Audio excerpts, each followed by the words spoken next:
Hello friends, welcome back in our class. आज की class में हम डीएलएड थर्ड सेमेस्टर के मैथ के कुछ इंपॉर्टेंट क्वेश्चंस को सॉल्व करेंगे। ये क्वेश्चंस एमसीक्यू टाइप के होंगे और आपकी पिछली परीक्षाओं से संबंधित हैं, तो आप इन्हें जरूर ध्यान से देखें। एमसीक्यू क्वेश्चंस आपके एग्जाम में 1 नंबर के लिए आते हैं। तो आइए स्टार्ट करते हैं। क्वेश्चन नंबर 1, पहला प्रश्न है, किस बैंक को बैंकों का बैंक के नाम से जाना जाता है? किस बैंक को हम बैंकों के बैंक के नाम से जानते हैं? रिजर्व बैंक ऑफ इंडिया, भारतीय बैंक ऑफ इंडिया, दोनों या फिर इनमें से कोई नहीं। इनमें से रिजर्व बैंक ऑफ इंडिया, इसे हम बैंकों का बैंक कहते हैं क्योंकि यह बैंक अन्य सभी बैंकों को ऋण उपलब्ध कराता है।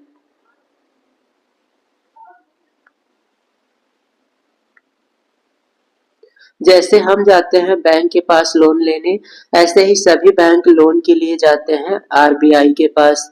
आरबीआई को ही हम लोग कहते हैं रिजर्व बैंक ऑफ इंडिया और यह भारत का केंद्रीय बैंक है। तो इसका दूसरा नाम भी याद रखेंगे, इसे केंद्रीय बैंक कहा जाता है। नेक्स्ट क्वेश्चन है, समानुपात में कितने पद होते हैं? जब दो अनुपात समान होते हैं तो उसे हम समानुपात कहते हैं। जैसे मान लेते हैं 2:4 और 4:8। ये दो अनुपात हैं जो समान है। इसमें भी 1:2 का अनुपात है और इसमें भी 1:2 का अनुपात है, तो इन्हें हम समानुपात कहेंगे और ऐसे लिखेंगे। तो इसमें कुल 4 पद हैं। पहला पद है ये, दूसरा पद है ये, तीसरा पद है ये और चौथा पद है ये। तो यहाँ पर कुल 4 पद होंगे। और ध्यान दें, समानुपात में बाहर वाले पदों का गुणनफल बराबर होता है अंदर वाले पदों के गुणनफल के। तो बाहर है 2 और 8 और अंदर है 4 और 4। तो ये 8 दूनी 16 और 4 चौक 16।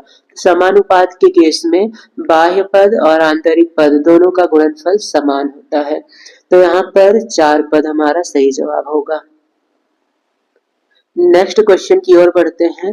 नेक्स्ट क्वेश्चन है, 6 किताबों का मूल्य 24 रुपए है तो 7 किताबों का मूल्य कितना होगा? तो इसे हम समानुपात के नियम से सॉल्व करेंगे। समानुपात में हम लिखेंगे 6 किताबों का मूल्य 24 है तो 6:24। अब हम लगाएंगे समानुपात का चिन्ह। अब 7 किताबों का मूल्य हमें बताना है तो हम लिख देते हैं 7:। 7 किताबों का मूल्य हम यक्ष मान लेंगे। 6 का मूल्य 24 है तो 7 का मूल्य हमने यक्ष मान लिया। अब हम अपने नियम से सॉल्व करेंगे बाह्य पदों का गुणनफल और आंतरिक पदों का गुणनफल। तो बाह्य पद होगा 6 गुणे यक्ष और आंतरिक पद होगा 24 गुणे 7। यहाँ से अब यक्ष बराबर निकालेंगे तो ये हो जाएगा 24 गुणे 7 और बटे में 6। 6 से 24 को भाग कर देंगे, 6 चौक 24 और ये 7 चौक आ जाएगा 28। तो 6 किताबों का मूल्य 24 रुपए है तो 7 किताबों का मूल्य 28 रुपए होगा। सही जवाब है ऑप्शन घ। नेक्स्ट क्वेश्चन है, 27 किस संख्या का घन है? 27 किस संख्या का घन है ये ज्ञात करना है। तो इसके लिए हमें 27 का करना पड़ेगा गुणनखंड। तो 3 से गुणनखंड करेंगे, 3 9 27, 3 त्रिक 9 और 3 एकम 3। तो यहाँ पर 3 का एक पेयर बन रहा है तो इसलिए ये 3 का घन है। घनमूल में हम 3 का पेयर बनाते हैं तो इसे हम कुछ ऐसे लिखेंगे, 3 गुणे 3 गुणे 3। ये घनमूल है तो यहाँ 3 लगा देंगे। अब 3 के पेयर में से एक संख्या बाहर आती है तो इस प्रकार से 27 का घनमूल 3 होगा। नेक्स्ट क्वेश्चन है, 6 कलमों का मूल्य 24 रुपए है तो 10 कलमों का मूल्य कितना होगा? तो इसे भी हम समानुपात वाले नियम से हल करेंगे। सबसे पहले लिखते हैं 6 कलम का मूल्य 24 रुपए है तो ये हो जाएगा 6:24। फिर लगाएंगे समानुपात। अब 10 कलमों का मूल्य हम मान लेते हैं यक्ष।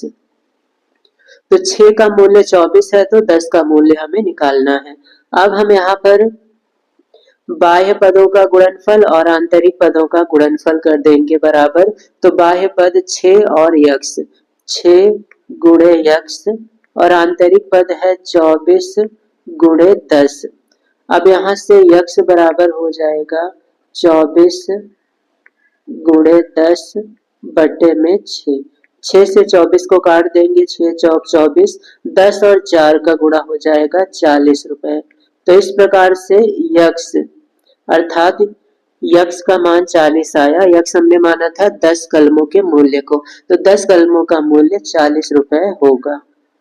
नेक्स्ट क्वेश्चन की ओर बढ़ते हैं। नेक्स्ट क्वेश्चन है 5 मजदूरों की मजदूरी 1250 है तो 8 मजदूरों की मजदूरी कितनी होगी। इसे भी हम समानुपात के नियम से हल करेंगे। तो सबसे पहले लिखते हैं 5 मजदूरों की मजदूरी है 1250, तो ये हो जाएगा 5 अनुपाते 1250। फिर हम लगाएंगे समानुपात। अब 8 मजदूरों की मजदूरी हम मान लेते हैं यक्स रुपए। अब इसके बाद हम बाह्य पद का गुणा करेंगे और आंतरिक पद का गुणा करेंगे। बाह्य पद है 5 और यक्स और आंतरिक पद है 1250 गुणे 8। यहाँ से यक्स बराबर हो जाएगा 1250 गुणे 8 बटे में 5। 5 से 1250 को कट करते हैं, 5 दूनी 10, 5 पंजे 25 और ये 0। तो हमारे पास बच रहा है 250 गुणे 8। 250 में 8 का गुणा करेंगे तो ये हो जाएगा 25 अट्ठे 200 और साथ में एक 0 और। तो यहाँ पर ध्यान देंगे 8 मजदूरों की मजदूरी होगी 2000 रुपए। तो यहाँ पर 8 मजदूरों की मजदूरी आ रही है 2000 रुपया। हालांकि एक भी ऑप्शन सही नहीं है यहाँ पर, तो हो सकता है ऑप्शन मिस प्रिंट हो गया हो। तो यहाँ पर आप ध्यान देंगे 8 मजदूर की मजदूरी 2000 रुपए होगी। नेक्स्ट क्वेश्चन की ओर बढ़ते हैं। नेक्स्ट क्वेश्चन है समुच्चय की अवधारणा सबसे पहले किस गणितज्ञ ने दी थी। समुच्चय के देने वाले गणितज्ञ कौन है? जॉर्ज कैंटर, रामानुजम, श्रीनिवास या फिर इनमें से सभी। समुच्चय देने वाले थे जॉर्ज कैंटर। सबसे पहले इन्होंने समुच्चय अर्थात सेट से हमें इंट्रोड्यूस करवाया था। नेक्स्ट क्वेश्चन है जिस समुच्चय में एक भी अवयव नहीं होता है उन्हें क्या कहते हैं। तो मान लेते हैं एक समुच्चय ए है और ए बराबर हमने ऐसे लिख दिया, इसमें ब्रैकेट के अंदर कुछ नहीं लिखा है, खाली है, तो ऐसे समुच्चय को हम कहते हैं रिक्त समुच्चय। इसी को नल सेट भी कहा जाता है, नल या फिर वॉइड सेट, एम्प्टी सेट भी इसे हम कहते हैं। तो ये सभी नाम आप याद रखें, नल सेट, वॉइड सेट और एम्प्टी सेट, साथ ही साथ रिक्त सेट। और इस सेट को हम लोग फाई से लिखते हैं, तो ए बराबर हम लोग ब्रैकेट ना लगा के फाई भी लिख सकते हैं। तो ये सभी पॉइंट्स आप याद रखेंगे। नेक्स्ट क्वेश्चन है ए बराबर 1 2 3 4 5 में कितने अवयव हैं। तो यहाँ पर अवयवों की संख्या बतानी है। समुच्चय लिखा है ए बराबर 1 2 3 4 5 डॉट डॉट डॉट। जब भी अंत में डॉट दिखाई दे तो ऐसे केस में अनंत अवयव होते हैं, तो यहाँ पर इस समुच्चय में अनंत अवयव हैं। नेक्स्ट क्वेश्चन है जी बराबर 5 में अवयवों की संख्या बताइए। तो समुच्चय दिया है जी बराबर 5, जी बराबर 5। अब यहाँ पर ब्रैकेट के अंदर कुछ भी अवयव नहीं दिया है, अर्थात ये खाली है। तो जब भी ब्रैकेट के अंदर कोई भी अवयव ना लिखा हो तो ऐसे केस में हम इसे रिक्त समुच्चय कहते हैं और रिक्त समुच्चय में एक भी अवयव नहीं होता है। तो ये एक रिक्त समुच्चय है, इसलिए यहाँ पर अवयवों की संख्या हम 0 करेंगे, इसके अंदर एक भी अवयव नहीं है। नेक्स्ट क्वेश्चन है 7/20 को प्रतिशत में बदलना है। तो प्रतिशत में बदलने के लिए 100 से गुणा करते हैं। तो सबसे पहले 7/20 लिखेंगे, फिर 100 से गुणा कर देंगे। अब हल करेंगे, 20 एकम 20, 20 पंजे 100, 7 और 5 का गुणा हो जाएगा 35%। तो ये आया 35%। तो जब भी परसेंट में बदलना हो तो हमेशा 100 से गुणा करेंगे। नेक्स्ट क्वेश्चन है 2 5 8 का समांतर माध्य बताना है। समांतर माध्य के लिए हमें फॉर्मूला यूज करना है। हम लिख सकते हैं समांतर माध्य बराबर संख्याओं का योग। हमारे पास है 2 5 और 8, तो इनको हम जोड़ेंगे और बटे में इनकी संख्या से भाग करेंगे। तो हमारे पास 3 संख्या है, 2, 5 और 8, 1, 2, 3। तो यहाँ 3 से हम भाग कर देंगे। अब इसको हल कर लेते हैं। 5, 2, 7, 7 और 8, 15। 15 को 3 से भाग करेंगे, 3 बचे 15। तो यहाँ पर समांतर माध्य आ रहा है 5। तो यही हमारा सही जवाब होगा। नेक्स्ट क्वेश्चन है, इन आंकड़ों का बहुलक बताइए। बहुलक किसे कहा जाता है? तो जिसकी बारंबारता सबसे ज्यादा हो। जिस पद की बारंबारता सबसे ज्यादा हो, ऐसे पद को हम बहुलक कहते हैं। बारंबारता का मतलब जो पद सबसे ज्यादा बार आया हो, सबसे ज्यादा बार आया हो, ऐसा पद कहलाता है बहुलक।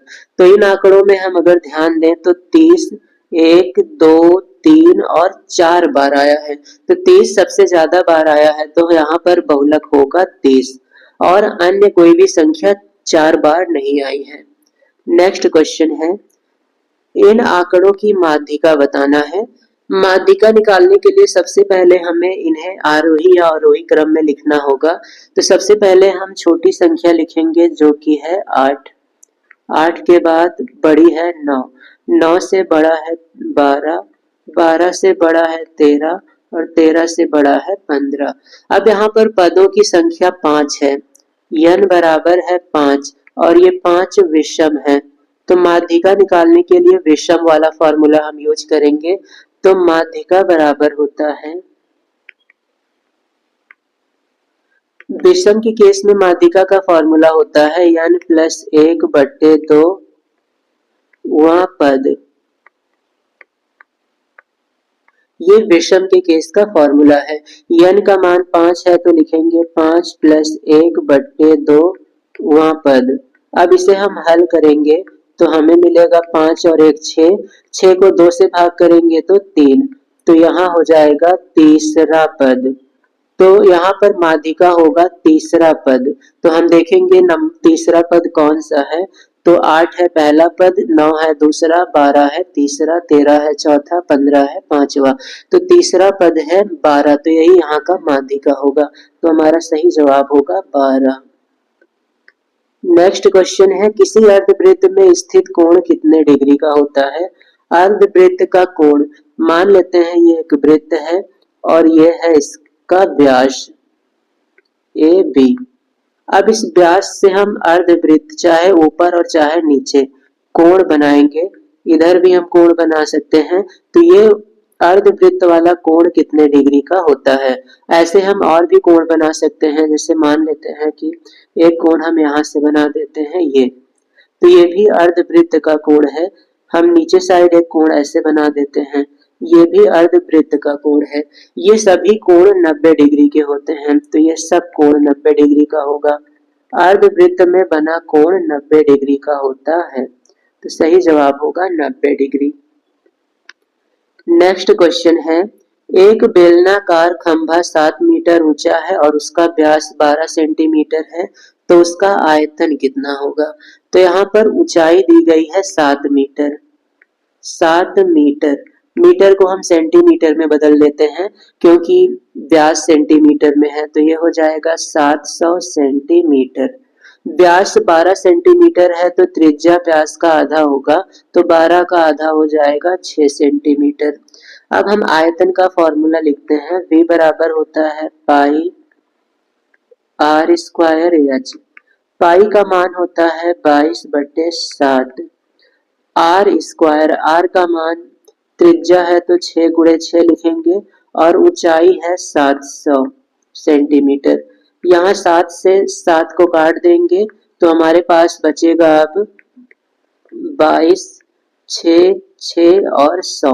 इन सब का गुणा करेंगे तो आएगा 79,200 घन सेंटीमीटर आएगा।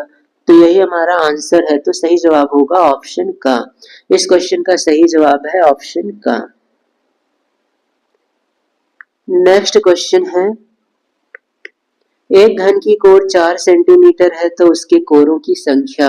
अब घन की कोर चाहे जितनी भी हो, घन में 12 कोरें होती हैं, तो इन कोरों की संख्या को आपको ध्यान में रखना है। मान लेते हैं हम एक घन बनाते हैं इस प्रकार से।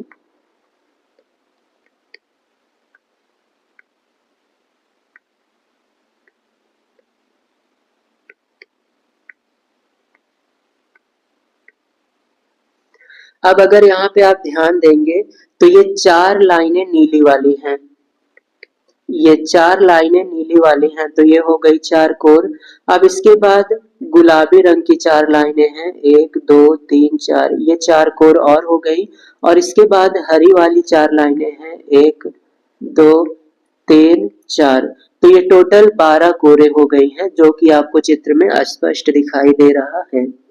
तो ये थे आपके कुछ इम्पोर्टेंट एमसीक्यू टाइप के क्वेश्चंस, जो आपकी एग्जाम की तैयारी के लिए बहुत ही महत्वपूर्ण होने वाले हैं।